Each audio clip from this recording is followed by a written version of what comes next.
Hey everybody, this is Tracy here with another edition of A View from Tracy's Point, and we are here for the reading of the motions that were filed by Jennifer Bonjean in the Eastern District of New York versus Robert Sylvester Kelly.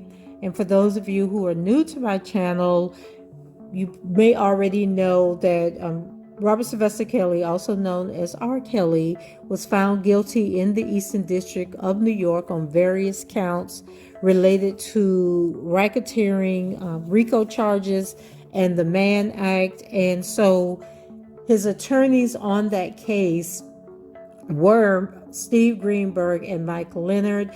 But about a month before the trial took place in August of last year, those two attorneys withdrew from the case, and that left him with two remaining attorneys that had been on the case for a while, which was Nicole Blank-Becker and Thomas Farinella. And then two more attorneys were added to the case, Deborah Canick and Calvin Scholar. And I can only say that they were not prepared for this trial, and thus led to the easy conviction of Mr. Kelly on most of the counts against him. So since the end of the trial, Jennifer Bonjean, who is a prominent appeals attorney, and she also tries law in Chicago, she has taken up the mantle to handle the appeal of the Eastern District of New York case, and she filed her paperwork today, her motions to, one, have the verdicts vacated, and two, to appeal on the grounds of ineffective counsel, which I don't know how that's going to work out. I believe that the ineffective counsel is going to be tossed by Judge Ann Donnelly, simply because at the time that Mr. Kelly said that he wanted to remove the attorneys from the case, Steve Greenberg and Mike Leonard, Judge Donnelly made it very clear that he would not be able to use ineffective counsel as an appeal, and that,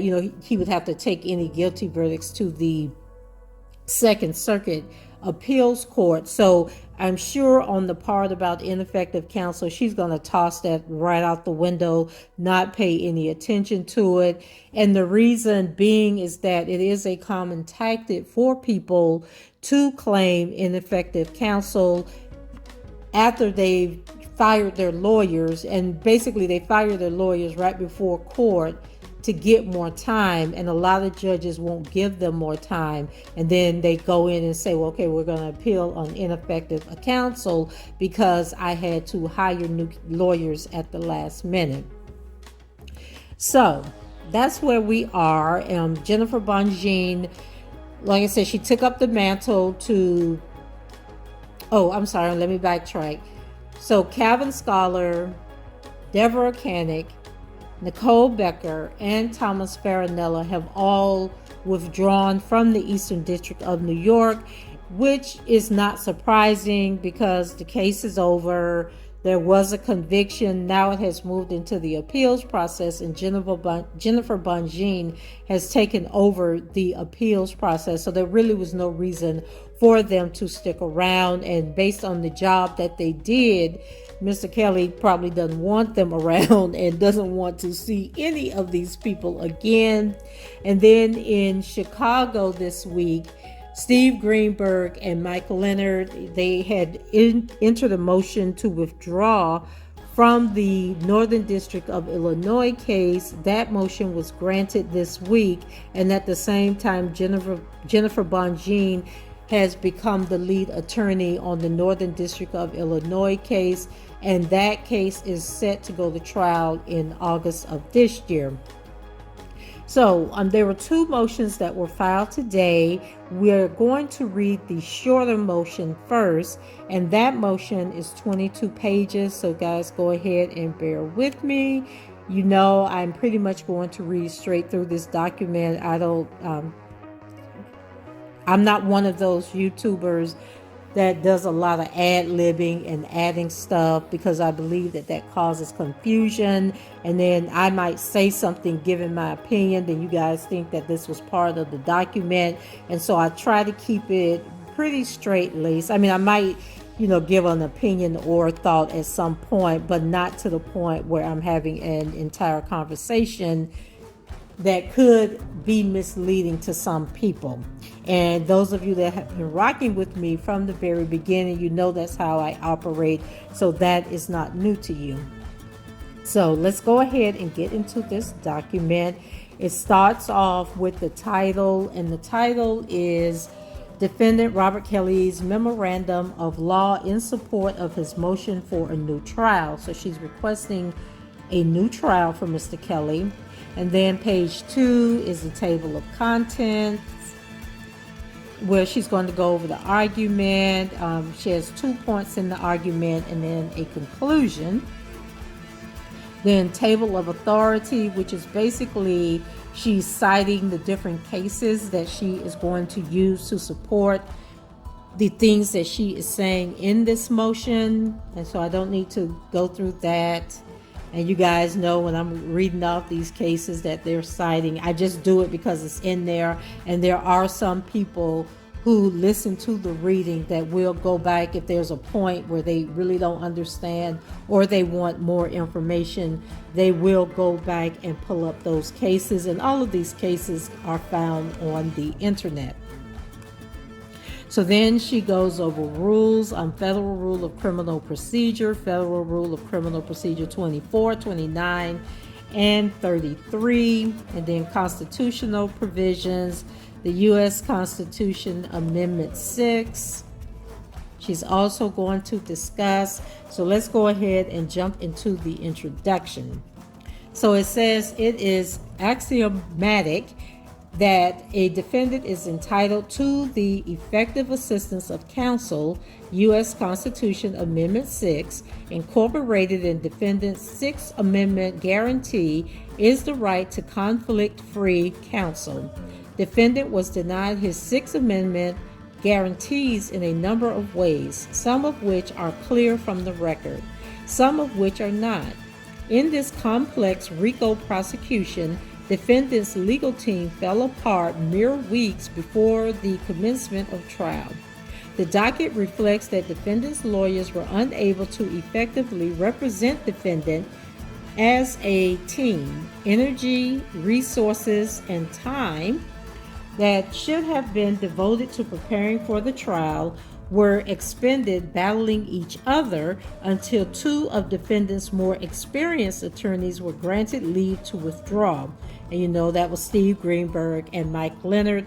And I also want to make a point here that Jennifer Bonjean has like a professional relationship with Steve Greenberg, so don't expect her to go in or be really harsh or negative towards him.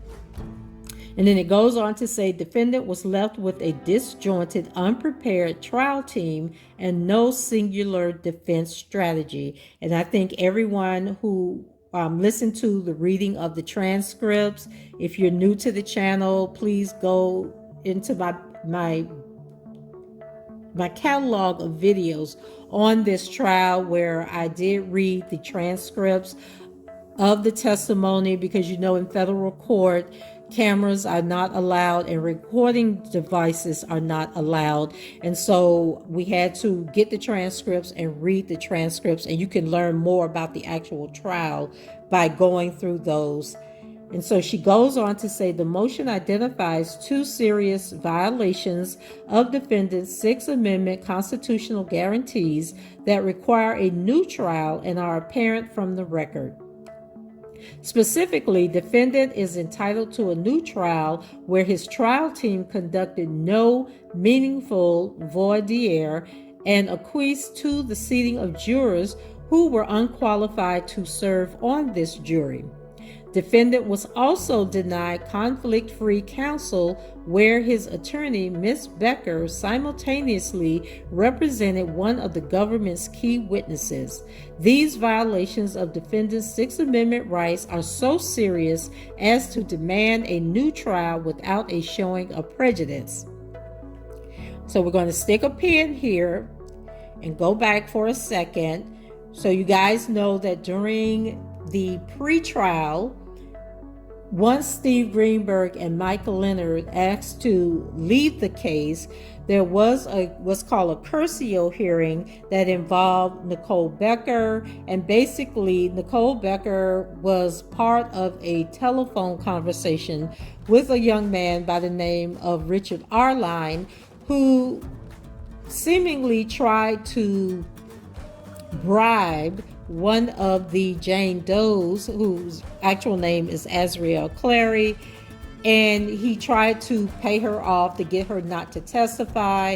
And the way that this whole trial went down, I wouldn't be surprised if that was just a plot from the prosecution, the way they were carrying on in this trial.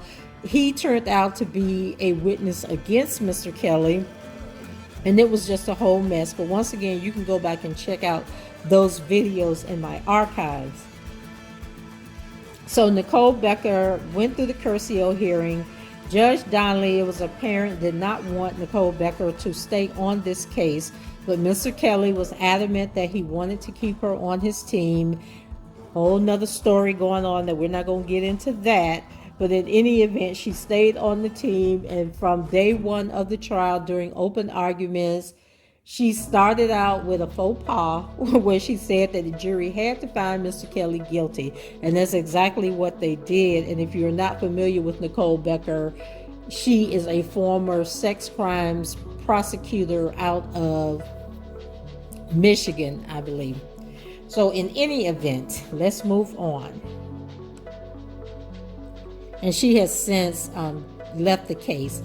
Now, when I'm reading this, sometimes the pages will have notes at the bottom. So on page 1, there was a note, and it says, contemporaneous with the motion, defendant is also filing a motion for leave to supplement this motion where undersigned counsel may raise additional claims of ineffective counsel, assistance of counsel, some of which may depend on outside the record information. And that is the second document that I'm going to read in a separate video, and it is about 63 pages long. So, legal standard. Federal Rule of Criminal Procedure 33 provides that upon the defendant's motion, the court may vacate any judgment and grant a new trial if the interest of justice so requires.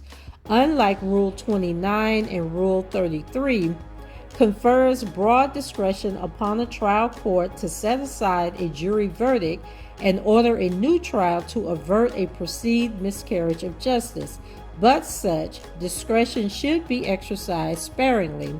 United States versus Sanchez, which was a case that was heard in the Second Circuit in 1991. So then she moves into her argument. And also, guys, the Federal Rule of Criminal Procedure is a document that's available online. So when I'm giving like Rule 29, Rule 33, you guys can quickly Google it by entering Federal Rule of Criminal Procedure and the rule number, which is either Rule 29 or 33, and you can read in detail exactly what that is. So the argument, 1. Defendant was denied effective assistance of counsel where his trial attorneys failed to conduct a meaningful voir dire of potential jurors and challenge unqualified jurors, some of whom had watched the inflammatory docuseries Surviving R. Kelly, or were familiar with prior accusations of abuse of minors against defendant. Counsel's objectively unreasonable performance during voir dire resulted in the impaneling of a jury that was neither fair nor impartial. And for those of you, a voir dire is the process. If you've ever served on the jury, before, they send you out a questionnaire or a document in the mail. You fill it out, answer the questions, mail it back, and then they go through those and pick out the ones that will qualify for jury service. And then those people are called in about a week before the trial starts, and the defense and the prosecutors question those people, and then they have what's called strikes. I can't remember how many strikes were given in this, but each side has strikes, and you can basically, if the prosecutors want someone to be on the jury and the defense thinks that that person would not be good on the jury, they can use one of their strikes to remove that person from the jury. And then that goes on until they've either used up all their strikes or they've seated the number of jurors that they need. And it's usually, we have 12 members of the jury, and then there is, based on the type of case it is and the length of the case, they could have 3, 6, 9 alternates. I don't think it's ever gone to 9, but definitely in the range of 3 to 6 alternates. And that's in the event someone is removed from the jury, someone can no longer perform on the jury. Then they have alternates that are hearing the case, who will then, one of them will be called to take that person's place. So Nicole is saying here that the voir dire was horrible, that they had people who shouldn't have been on there, who were on there. And I do have a video where I talk about the jurors that were selected and some of the crazy stuff that they admitted to during the voir dire. So as United States Supreme Court Justice Black stated in regarding Michael, which was a case heard in 1945, it is difficult to conceive of a more effective obstruction to the judicial process than a juror who has prejudged the case. That is because due process means a jury capable and willing to decide the case solely on the evidence before it, and a trial court ever watchful to prevent prejudicial occurrences and to determine the effect of such occurrences when they happen. And then she cites Smith versus Phillips, which is a case that was heard in 1961.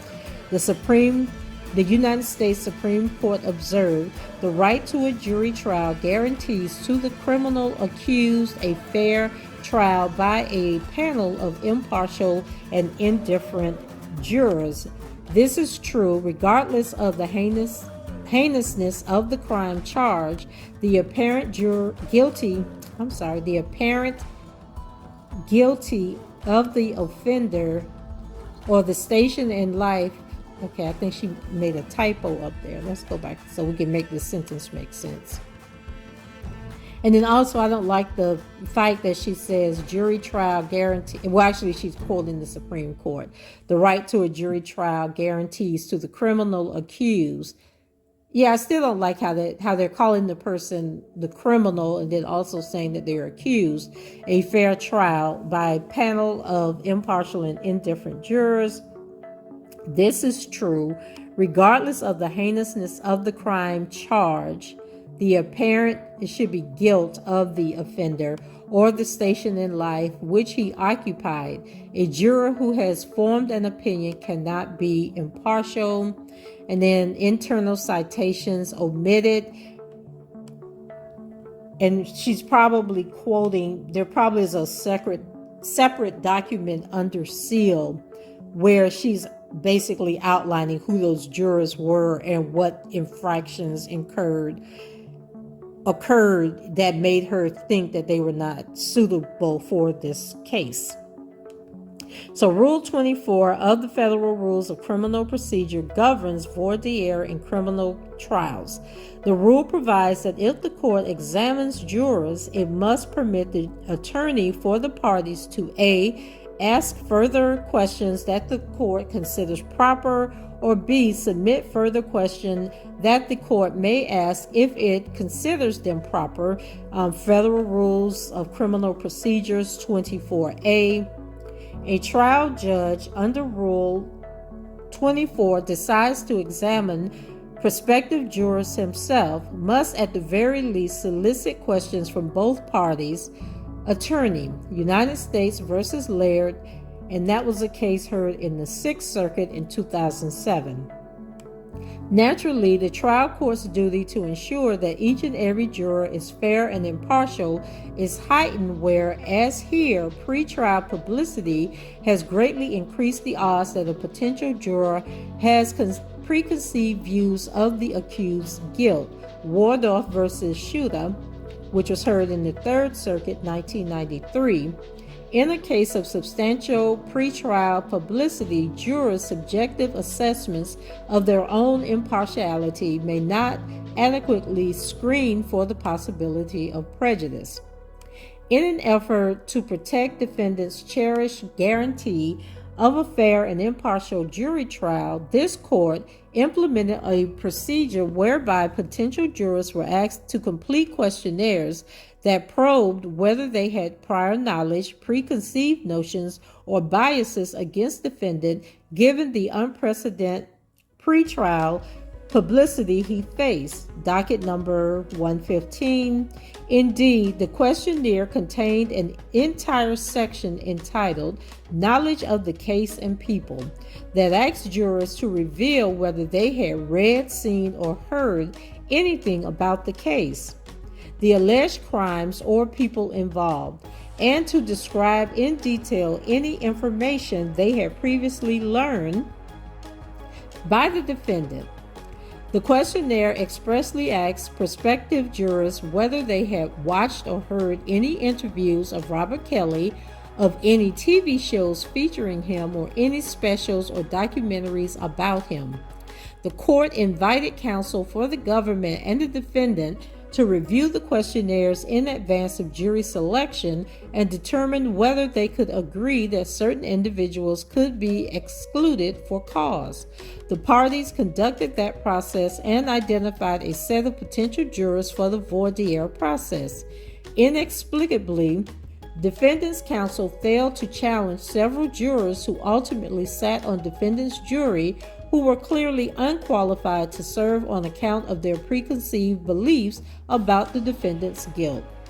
These decisions cannot be justified by trial strategy where the record fails to reflect that trial counsel conducted a sufficient inquiry to probe these jurors' biases. Indeed, trial counsel was mostly silent throughout voir dire. Although the court was responsible for questioning prospective jurors, it afforded the parties the opportunity to weigh in the questioning of prospective jurors who had made representations in their questionnaires that raised red flags.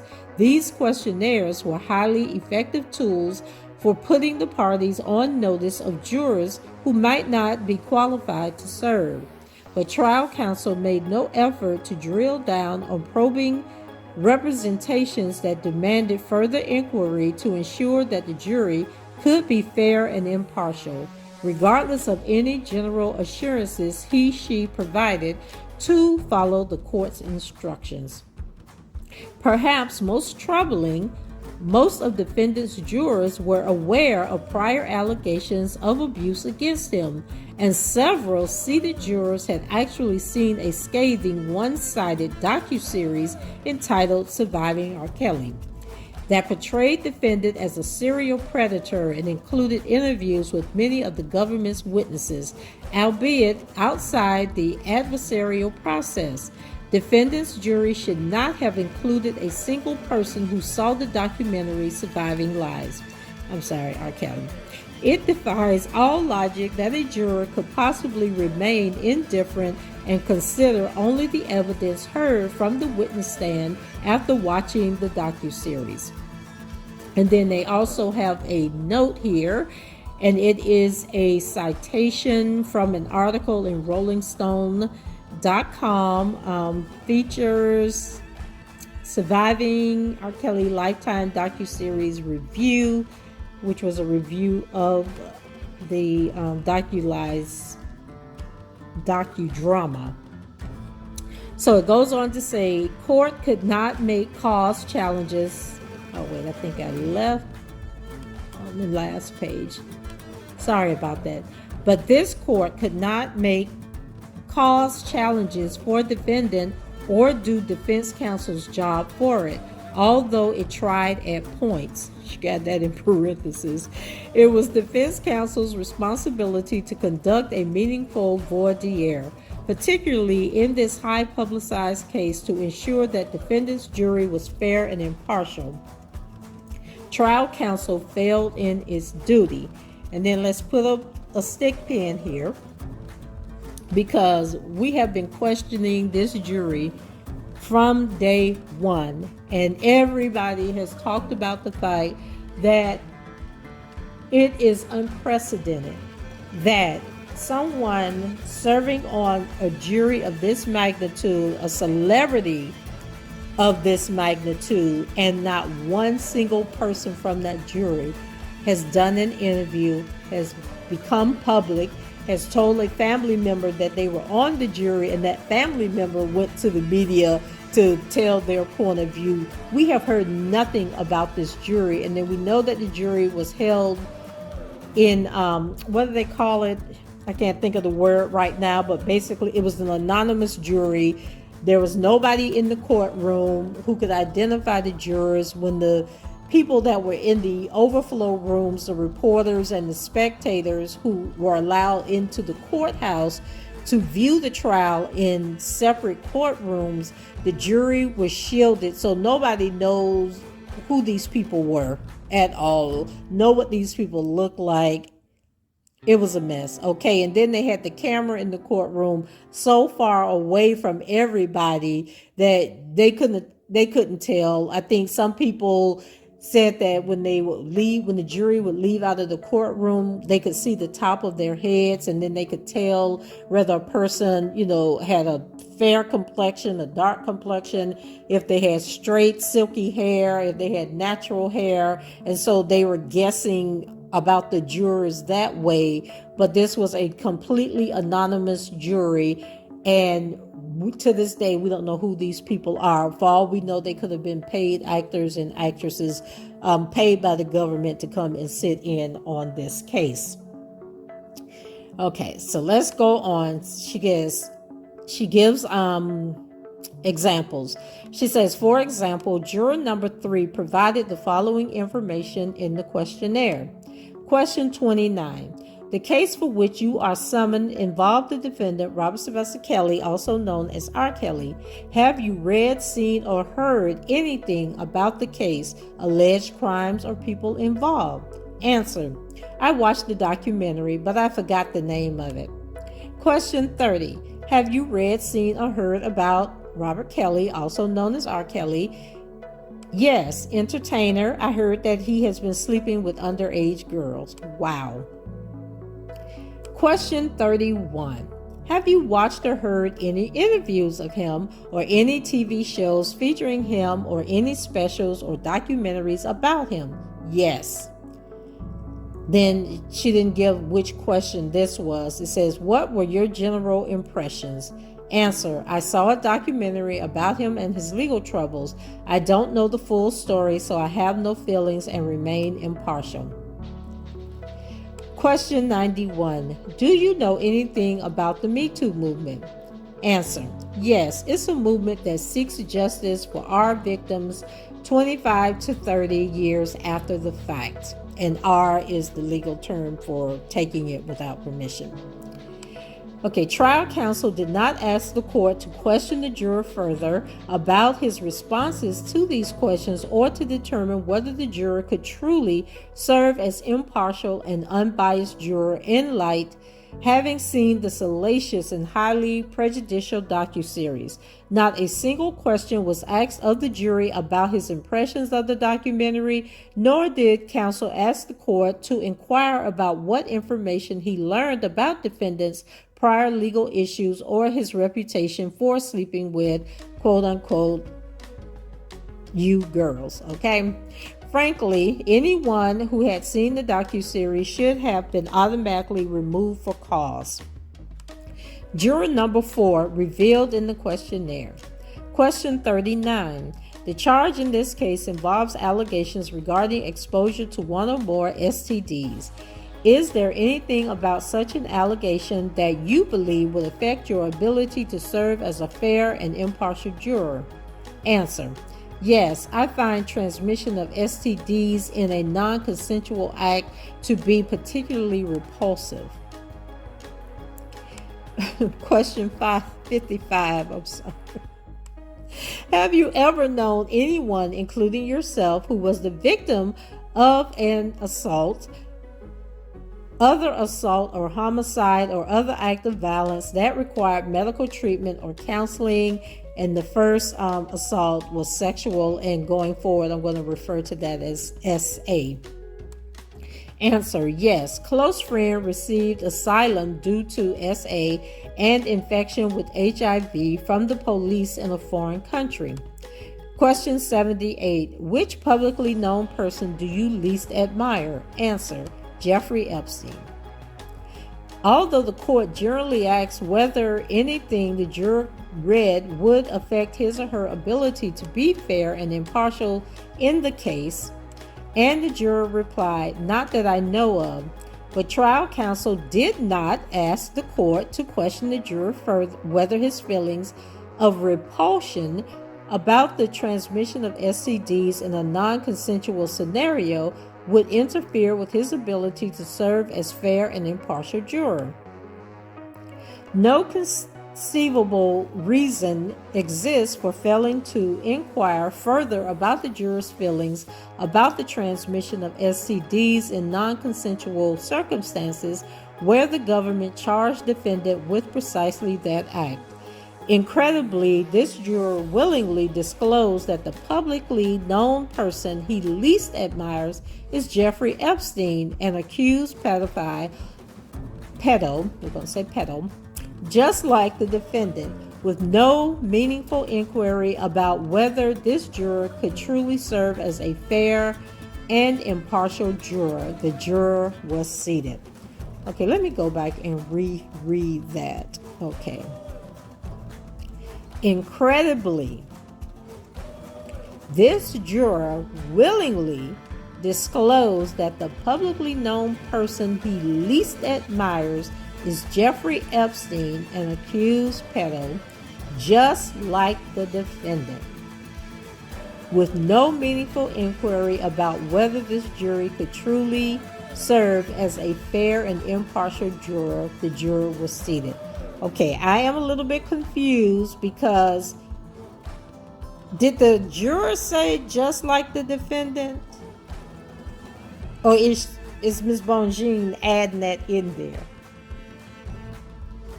Okay, y'all let me know in the comments. Do y'all think that they're saying that that is what the juror said, just like the defendant?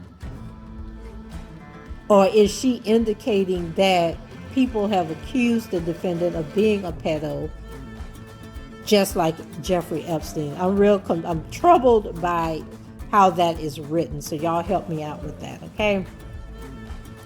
So then she goes on to juror number 5, and juror number 5 disclosed the following in his or her questionnaire. Question 31. Have you watched or heard any interviews of Mr. Kelly or any TV shows featuring him or any specials or documentaries about him? Yes. What were your general impressions? He loves underage people. Girls. From what you have seen or heard, do you have a general impression of defendant? Somewhat negative. That's what the person said. They have a negative impression of him. Question: why do you feel that way? Answer: the allegation that related he was sleeping with underage or minors. Although the court asked the prospective juror general questions about her ability to quote-unquote put aside other things she might have heard, when asked if he/she could be fair, the juror indicated that he/she would give it a shot. Wow. So Rule 94, wow, in the federal procedures handout thing. I'm just flabbergasted at this point, y'all. Says the court reminded the juror that she had to be certain that I don't know why she say he/she and then refer to the person as a woman. But anyway, certain that she would consider only evidence offered at trial, and the jury acquits.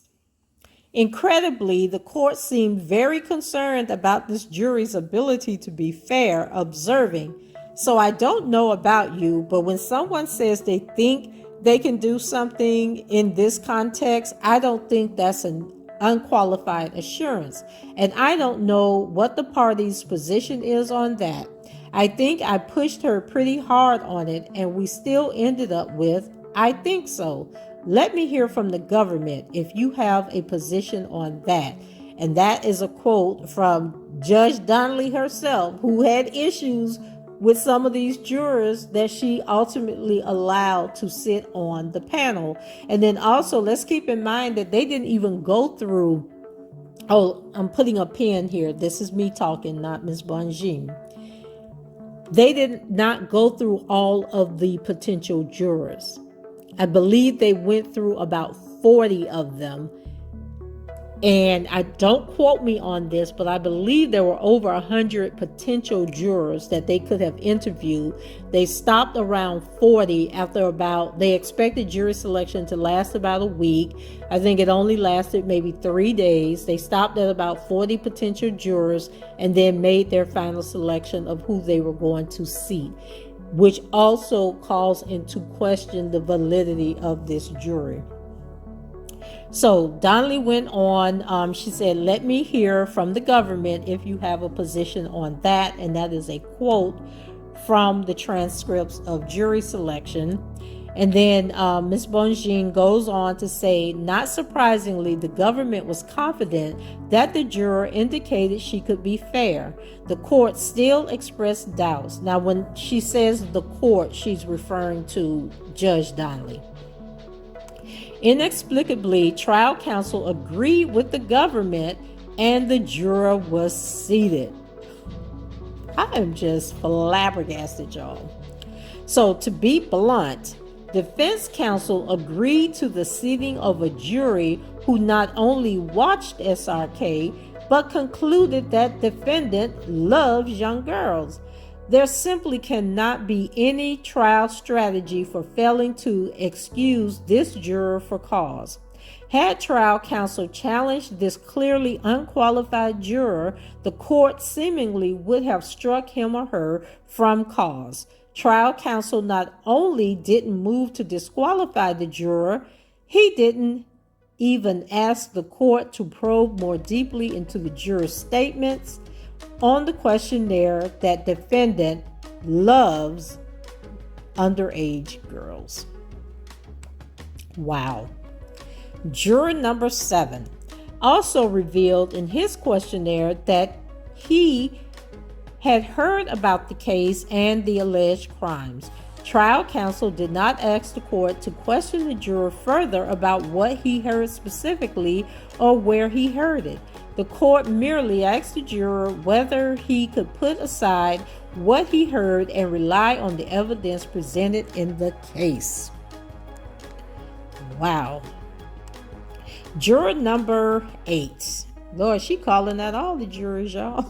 So juror number 8 also disclosed that she had heard about crimes defendant is alleged to have committed, and further indicated that she believed that the allegations related to another case in another state. Again, trial counsel failed to probe that precisely the prospective juror, failed to probe what precisely the prospective juror had heard or conduct a meaningful inquiry into whether she could be fair given what she had heard. Juror number 9 also indicated that she knew that the defendant had issues with the law, but could not say exactly for what. She also described the Me Too movement as the power structure of the male-dominated move industry has been turned on its head. Read that again. The power structure of the male-dominated, I think she meant movie industry. She had move. So movie industry has been turned on its head.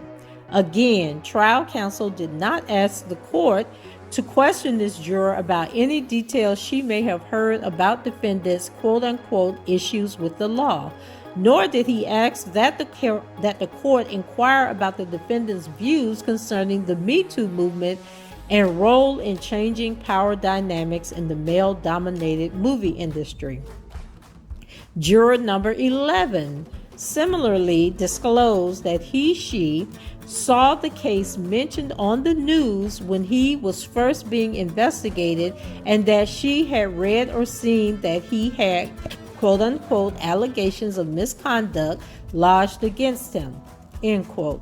Shockingly, trial counsel did not ask the court to follow up on any of these important revelations to determine whether this juror was qualified. Juror number 12 offered several concerning answers in response to the questionnaire. Question 29. Have you read, seen, or heard anything about the case, the alleged crimes, or people involved? Answer: yes. Question: describe in detail what you recall reading, seeing, or hearing about, etc. SEX with minors. Specific details do not come to mind. Parodies on TV regarding details of defendant's personal life. Saturday Night Live. Dave Chappelle was in jail prior, then released. Wow. Question 30. Have you read, seen, or heard about R. Kelly? Answer: yes. Same answer above. Various instances of achievement in musical career, songs on the radio, videos, entertainment, news shows. Specifics are not remembered. Question 32. From what you have seen, read, or heard, do you have a general impression of the defendant? Answer: somewhat negative. Question: why? Answer: I really never cared one way or the other regarding the defendant. The somewhat negative impression is an emotional one impacted by the nature of the charges against him. Now she has that in bold, so I'm not sure if that's a note she's saying or she's putting emphasis on what the person said. Question 91. Do you know anything about the Me Too movement? Answer: entertainment industry led movement encouraging men to come forward and name their accusers. Okay, I think she missed the word here. Entertainment industry led movement encouraging, I think she meant women, to come forward and name their accusers. Associated it with accusers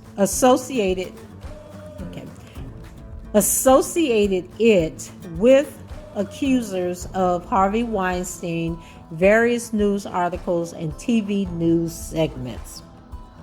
Wow. Trial counsel questioned the juror about his or her ability to be fair and obtained assurances from the jury that she could. But trial counsel did not bother to ask the court to inquire about the juror's references to defendant's personal life, sex with M's, or Dave Chappelle's Saturday Night Live skit, Lord have mercy, skit, which referenced prior allegations against defendant of videotaping a sexual encounter that depicted him urinating on someone, a crime for which he was prosecuted although not convicted. It is beyond comprehension that trial counsel would not have sought to inquire further of this juror about his prior knowledge about allegations against defendant, or press whether he could truly be fair given the information with which he came to the jury. Nearly all of the alternative jurors admitted that they were aware of allegations of abuse against defendant. In fact, one of the alternative jurors stated, quote, "No, there have been accusations related to this for quite some time. Think the defendant was married to Aaliyah, who was underage at the time," end quote. And further admitted that she had seen defendant's interview with Gayle King, in which he stood up and yelled to defend himself. Although defense counsel indicated that he intended to challenge this alternate for cause, no motion was formally made and the alternate remained on the jury. Critically, alternate juror number 4 revealed that she was aware that defendant was married to Aaliyah when she was young, but claimed that she had not really heard much about the case and assured the court she could be fair. Again, trial counsel had no follow-up questions for this alternate juror. Notably, this juror apparently was familiar with well-known Me Too lawyer Gloria Allred, who represented some of the government's witnesses, and asked if she could get Allred's autograph in the middle of trial. Wow. Okay. And then she has something here. I think she has proof, and she has entered evidence of this happening, because there are some codes and numbers. R2186, and then it has 3262 through 3266. Or that could be numbers in the rules or procedures that she's stating that would not have allowed this to take place. So I'm not sure what those numbers represent. So then it goes on to say, defendant had no chance to defend himself, where most of the jurors in his case were fully aware of his prior legal issues. Some had watched the damning docuseries Surviving Lies, and many seemed to accept that he was known for abusing minors. Frankly, everyone in the courtroom seemed to accept that defendant's jury would be prejudiced against him, and made virtually no effort to impanel a truly unbiased jury. Although the court generally asked jurors about their ability to be fair, it was counsel's job to elicit as much information as possible to determine whether the juror could actually be fair. As stated previously, in the case of substantial pretrial publicity, jurors' subjective assessments of their own impartiality may not adequately screen for the possibility of prejudice. And then she cites a case, Wardorf, and it doesn't say when that case was heard.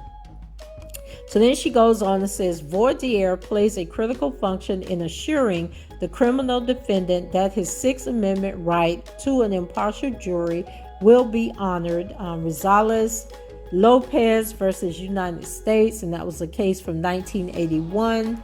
As early as 1895, the Supreme Court in Connors versus United States, a case from 1895, explained that an adequate voir dire is essential to ensure that prospective jurors will be free of bias or prejudice and will perform their duties impartially.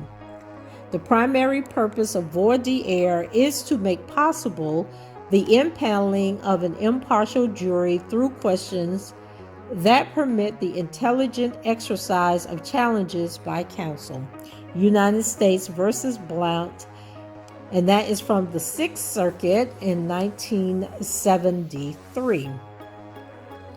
Defendant received ineffective assistance of counsel where his trial counsel failed to conduct any meaningful voir dire of prospective jurors to ensure they were free of bias or prejudice. Counsel also failed to challenge jurors who were clearly disqualified from serving, including those who had seen the highly prejudicial documentary Surviving Lies. To prevail on a claim of ineffective assistance of counsel, a defendant must demonstrate both that his attorney's representation was unreasonable under the prevailing professional norms, and that there is a reasonable probability that, but for counsel's unprofessional errors, the result of the proceedings could have been different. Strickland versus Washington, and that was from 1984. Trial counsel's performance was unreasonable under prevailing professional norms, where he failed to question clearly biased jurors about the extent of their knowledge about defendants' prior legal issues, allegations of abuse, and their feelings about the documentary Surviving Lies. An attorney cannot make an intelligent decision about whether to challenge a potential juror for cause or whether to exercise the defendant's preemptory. Okay, I think she spelled this wrong. Peremptory challenges without properly questioning potential jurors to learn of potential biases. In this case, numerous jurors divulged that they had prior biases from having learned information about defendant through other sources prior to the jury selection process. Their own subjective assurances that they could be fair was not sufficient to ensure that they did not harbor beliefs or preconceived ideas about defendant's guilt. Significantly, one alternate juror saw Me Too lawyer Gloria Allred in the courtroom. Allred represented a few of the government's witnesses and was a common fixture on all media platforms, declaring defendant, quote unquote, the worst predator she has ever pursued. During the middle of trial, the juror asked a courtroom deputy if she could obtain an autograph from Allred. When asked by the court why she wanted the autograph, the juror responded, quote unquote, because I admire her. Just 'cause, other cases I've never heard. I didn't know she was going to be here. I just admire her for what she's accomplished. This was the same alternate juror who admitted during the jury selection process that she knew about allegations against defendant and specifically that he was married to Aaliyah when she was underage. Trial counsel belatedly sought to remove the juror, stating, quote, I can't think of anything more disqualifying than a juror asking for the autograph of one of the attorneys who represents one of the witnesses. It speaks to a bias for the prosecution's witness, and for that reason, I would ask that she be removed. End quote. That request was denied. Trial counsel was, of course, correct that this juror clearly evinced a bias against defendant and in favor of his accusers, but counsel's failure to ask the court to question the juror during voir dire more extensively about her factual knowledge of defendant's marriage to Aaliyah and her feelings concerning allegations of abuse made it impossible for the defendant to gather an accurate impression and make an educated decision about whether she was qualified to serve. Had counsel competently questioned this juror, he likely would have learned information that revealed a bias consistent with a request to obtain an autograph from Allred, a woman she admired, who called defendant the worst predator she has pursued.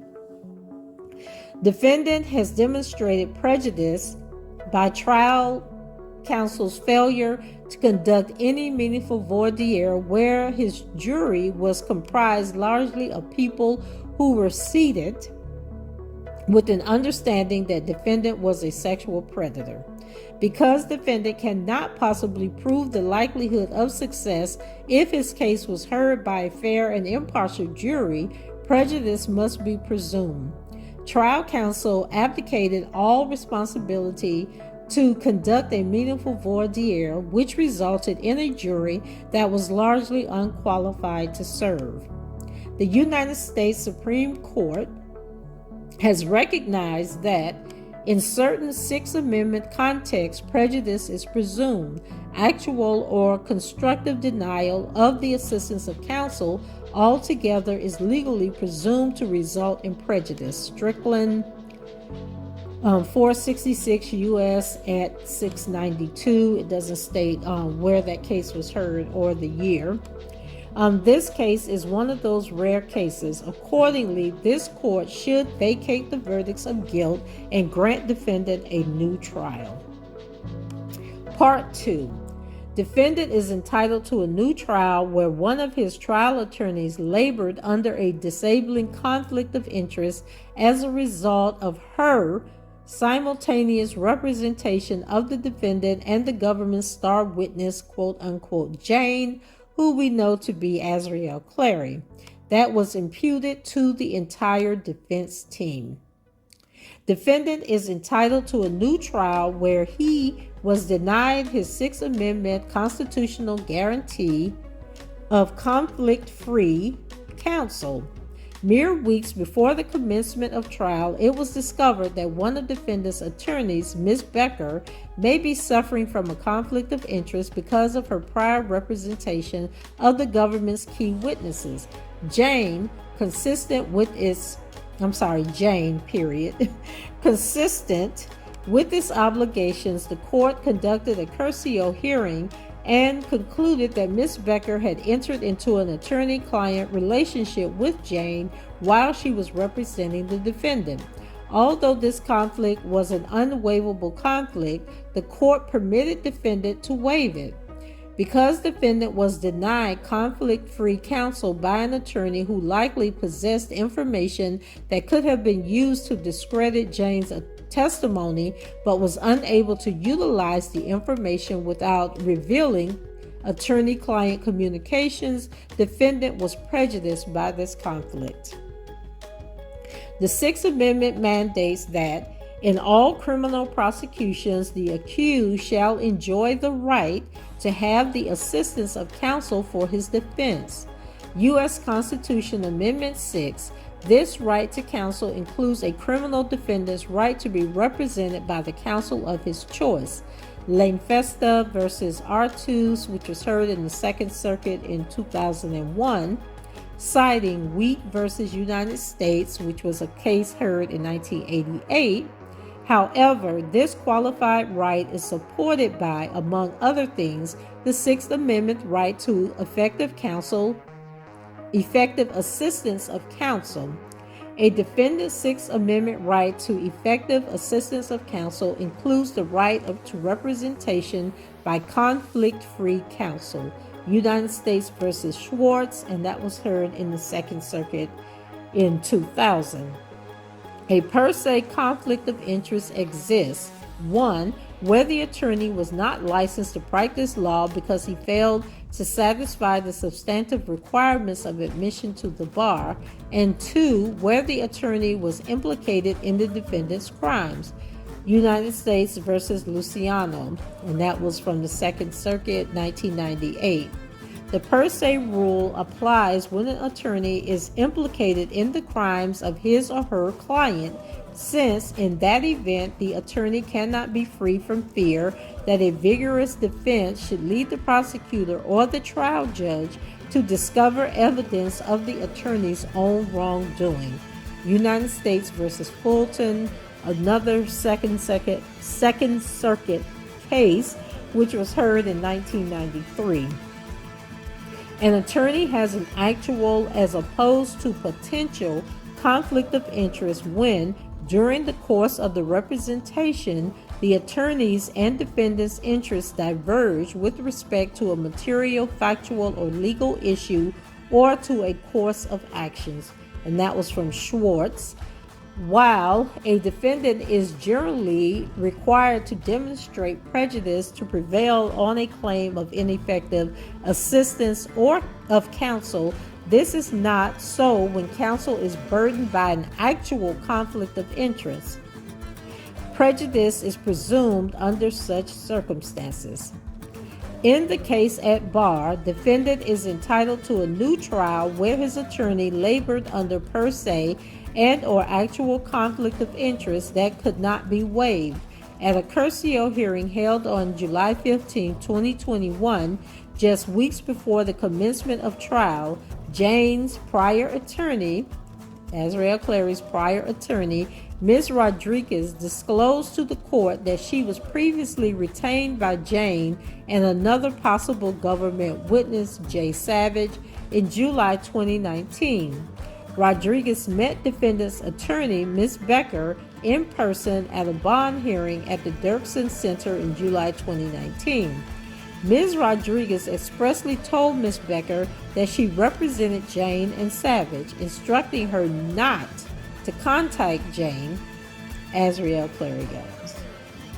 Ms. Rodriguez provided a text message to the court that showed that she texted Ms. Becker stating, quote, "I don't want the lines blurred regarding our role, and I think they are already blurred. Please do not contact them at all without my knowledge," end quote. Rodriguez told the court that she later learned that Miss Becker had been contacting Azriel and Jocelyn. According to Rodriguez, Azriel suggested that she was getting advice from Becker in connection to how to handle the media. Rodriguez declined to divulge further information about her conversations with Azriel, but stated that her representation formally ended when she received an instruction signed by Azriel telling her to provide her attorney's file to her new attorney, Ms. Becker. Wow, Nicole. Whew, girl, you just looking more shadier by the day. Ms. Becker confirmed that she had communications with Azriel. The government also confirmed that Azriel had told prosecutors that she had a lengthy meeting with Ms. Becker in August 2019. The government revealed that in their conversations with Azriel, Azriel revealed information to the government that she received from Ms. Becker that the government viewed as adverse to the defendant. After considering statements made by Ms. Rodriguez, the court noted that Ms. Rodriguez stated that Ms. Becker had given her clients legal advice that conflicted with the advice that Rodriguez had given her client. This court seemingly concluded that Ms. Becker had formed an attorney-client relationship with Azriel while she was representing the defendant, evidenced not only by Ms. Rodriguez's statement but by the fact that Azriel instructed Rodriguez to send her file to Ms. Becker.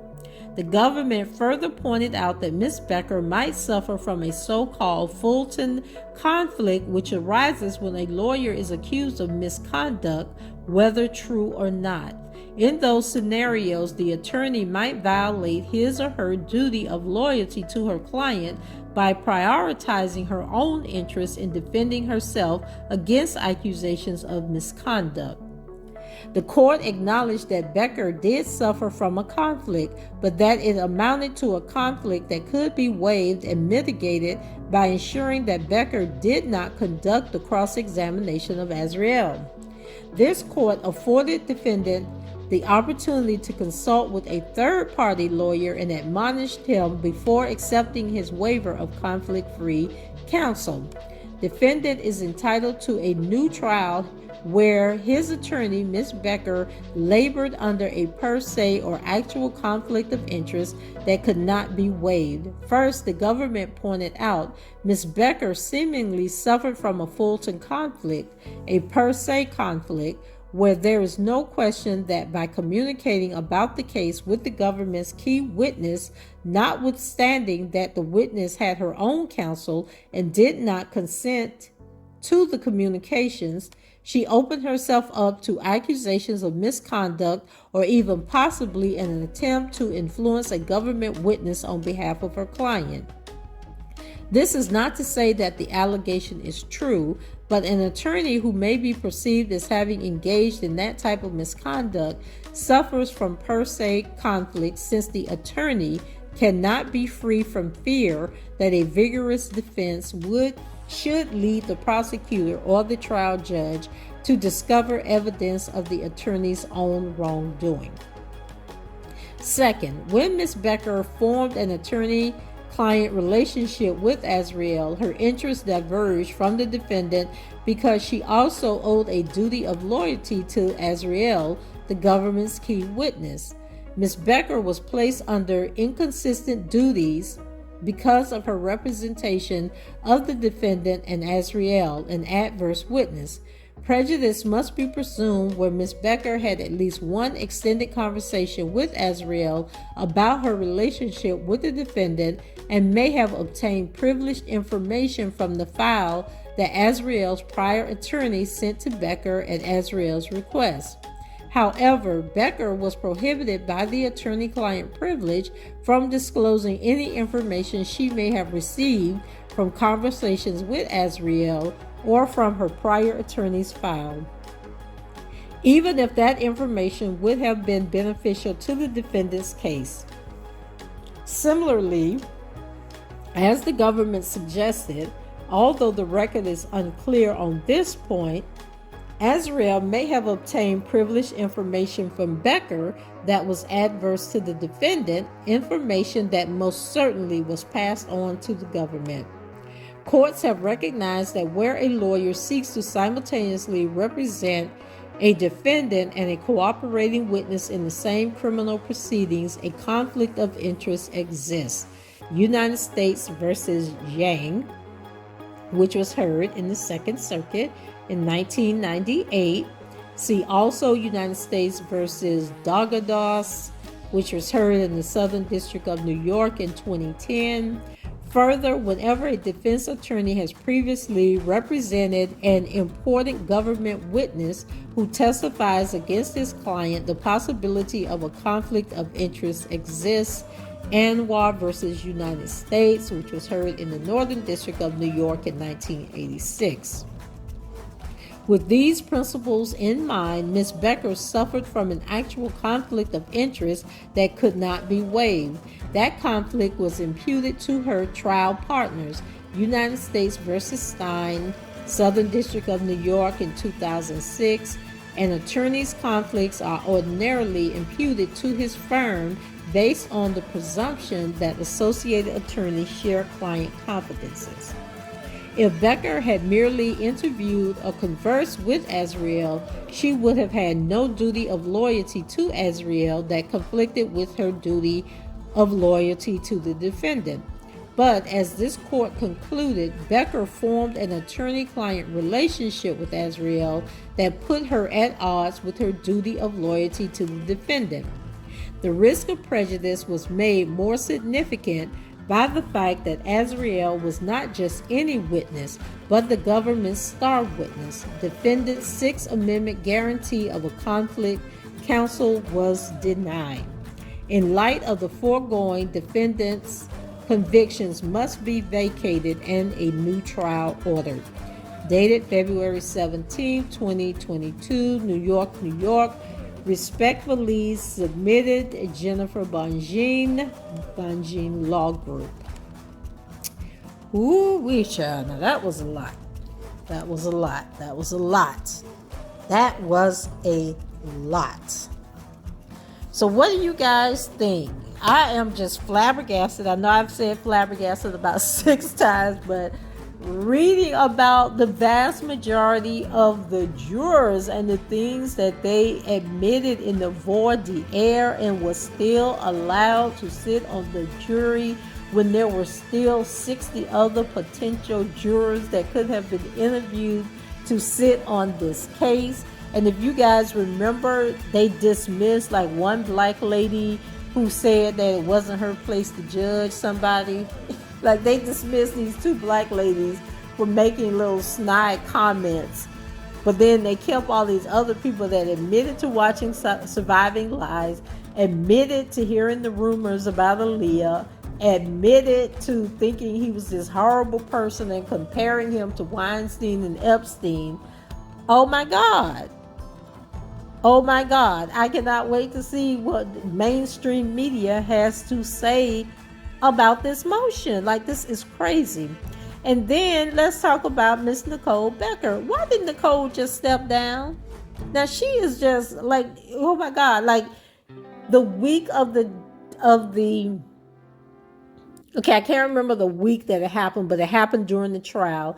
She did this full spread interview, making it very clear that her sole purpose of being on this case was to help her transition from being a prosecutor to a defense attorney, and that she thought that this high-profile case was going to help build her stature, but it would only build your stature if you actually help the client. You didn't help the client in any kind of way. Like, the only way serving on his case, on his defense team, could have benefited you, Nicole, was if you won the case. Instead, you pissed the judge off at every opportunity.